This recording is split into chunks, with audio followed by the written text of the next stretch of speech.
À son arrivée ici à l'aéroport d'Iziro-Matari ce 25 mars, Bruno Miteyo, le chef de la maison civile du président de la République, est accueilli par le vice-gouverneur Christian Pitonga Mogondro, qui l'installe dans ses salles d'honneur pour quelques minutes avant de reprendre la direction du centre-ville pour de civilité à l'autorité provinciale Christophe Besséninunga.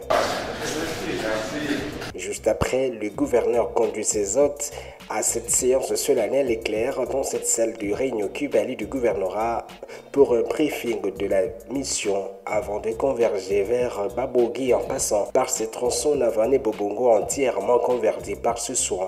Ici, dans cette palmeraie aux multiples visées, le chef de la maison civile du président Félix Tshisekedi n'en revient pas. Chaque chemin commence par le premier pas. Un palmier qui pousse sans engrais, vous avez l'huile de palme, vous avez l'huile palmiste, vous avez l'électricité, vous avez de l'engrais même, tout ça. Des savons, des tourteaux palmistes. Très bien. Allez, félicitations. Le point d'orgue de cette première journée reste contestablement l'arrivée de la délégation ici sur la rivière Bia. Ce monstre qui séparait le site d'Ibambi et Gombe est défait par la régie de travaux publics de la province qui a investi les lieux il y a de cela une vingtaine de jours. Ces images comparables à celles de Moïse à l'entrée de la terre promise sont-elles le témoignage d'un peuple délivré qui vient là de tourner une page sombre de son histoire en s'engageant irrévocablement sur la voie du développement. Est-ce que Misonabino eza komona? Konzi ya mboka président Félix Antoine Tshisekedi na ndenge alingi bino azwi avion spécial maison civile ya chef de l'État Dr Bruno aye uniquement pona yende a inauguré projet oyo. C'est à la tombée de la nuit que Bruno Miteyo est finalement conduit ici dans la résidence du chef de la chefferie Wadimbissa, Joseph Nonga, afin d'y réceptionner ses quelques présents avant de regagner Iziro. Voilà.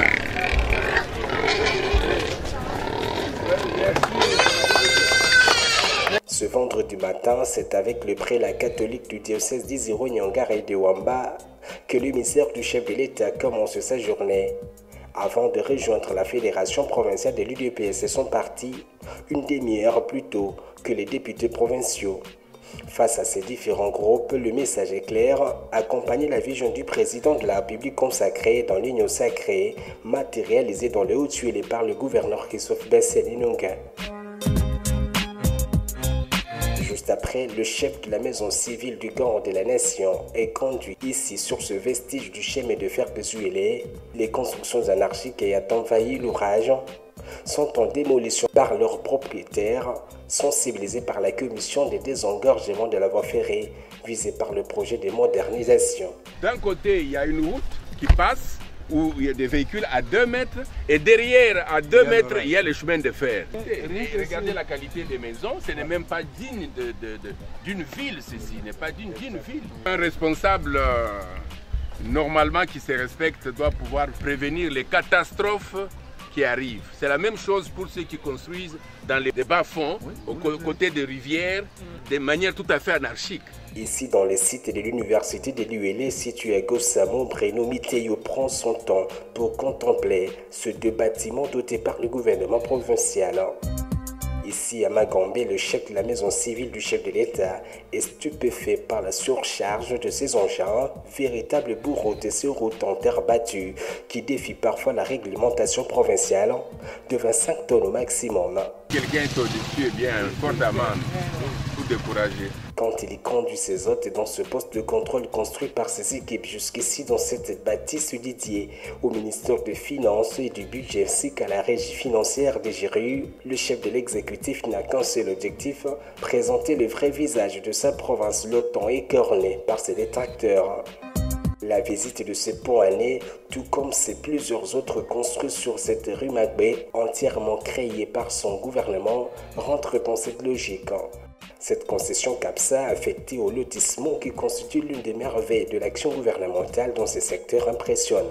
Ce qui est en train de se faire, nous avons des échos positifs. Le chef de l'État nous demande d'encourager et ceux qui travaillent. Il y a des provinces qui ont besoin de modèles. Le chef de l'État lui-même dit qu'il a besoin de faire de Congolais une nouvelle classe de riches. La richesse n'est pas seulement sur le plan matériel, mais aussi sur le plan mental, psychologique. Et ce que nous venons de voir, c'est très remarquable. Arrivé dans ces chantiers de la salle de plénière de l'Assemblée provinciale, Bruno Meteo est émotionné.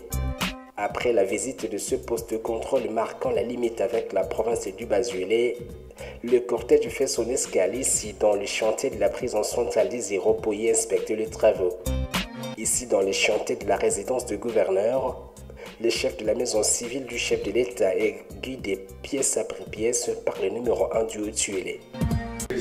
La nuit tombée, Bruno Meteo est convié dans ces chantiers de cette salle polyvalente de la résidence pour y assister à la projection de ces 2 films documentaires produits par la cellule de communication du gouvernorat intitulé « Il était une fois Christophe Bassène Nonga » retraçant les débuts de l'homme en politique jusqu'à devenir cette révélation qui fait la fierté de la contrée. Le leadership au niveau de la province, d'abord le fait de se mettre debout, de rencontrer le chef de l'État, de le convaincre d'effectuer un voyage, d'aller voir les Allemands et d'amener tous ces choix que vous avez vu là-bas, des tracteurs, des véhicules. Chapeau, hein? Pour sa part, Christophe Bassène Nonga s'est dit honoré par le chef de l'État. La caisse de l'État était vide. Sur place ici, il n'y a aucune entreprise qui a imprimé son modèle.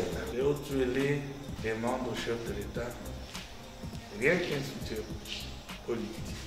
Samedi matin, la délégation s'envole pour Doko pour y rejoindre l'autorité provinciale qui l'a dévancé quelques minutes plus tôt. Après les civilités, l'extraordinaire cortège prend la direction de la localité de Bo, située sur la ligne de démarcation avec l'Ituri, en vue de s'imprégner de la grandeur de cette zone économique spéciale en développement. Ils sont venus pour boucler les 10 espaces avec la 10e zone économique spéciale, celle d'Isiro. Pour ce technicien du gouvernement congolais, le Haut-Tuélé dispose bien des atouts pour la prospérité d'une telle initiative. Ici, il y a un espace d'au moins 2000 hectares, ce qui va au-delà de l'espace minimum que nous exigeons.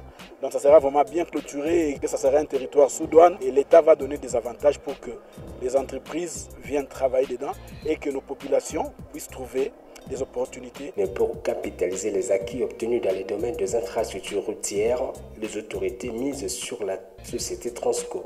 Nous allons nous déployer en transport interurbain et transfrontalier. Nous devons profiter au maximum des travaux d'infrastructure qui sont réalisés. Nous allons travailler pour renforcer la connectivité du pays. Donc nous aurons l'axe Isiro-Kisangani, mais l'axe aussi Isiro, on passe par l'Ituri et Aru. De son côté, Bruno Meteo martèle que toutes ces réalisations ne sont que la concrétisation de la vision du président Félix Tshisekedi. Je n'ai pas vu quelque part dans ce pays où en 2-3 mois on arrive à ouvrir près de 480 km. Il faudrait appuyer l'exécutif provincial. Peut-être qu'il a une très grande vitesse, il est déjà parti très loin et la population est en train de suivre. La visite de cet aérodrome en érection voudrait permettre aux membres de la délégation d'avoir une idée claire de ce projet de Bo qui nourrit l'ambition de devenir le fleuron industriel pour toute la région. Au dernier jour de la mission, les 2 parties sont dans cette séance inédite pour débriefer un séjour plutôt utile à tout égard. Cette expérience que vous êtes en train de mener, c'est une expérience à démultiplier. Ce passage dans les installations de la firme Kibali s'inscrit en lettres d'or dans l'histoire de la mine. Pour nous, Kibali aujourd'hui, nous estimons que nous avons reçu le chef de l'État à travers votre autorité.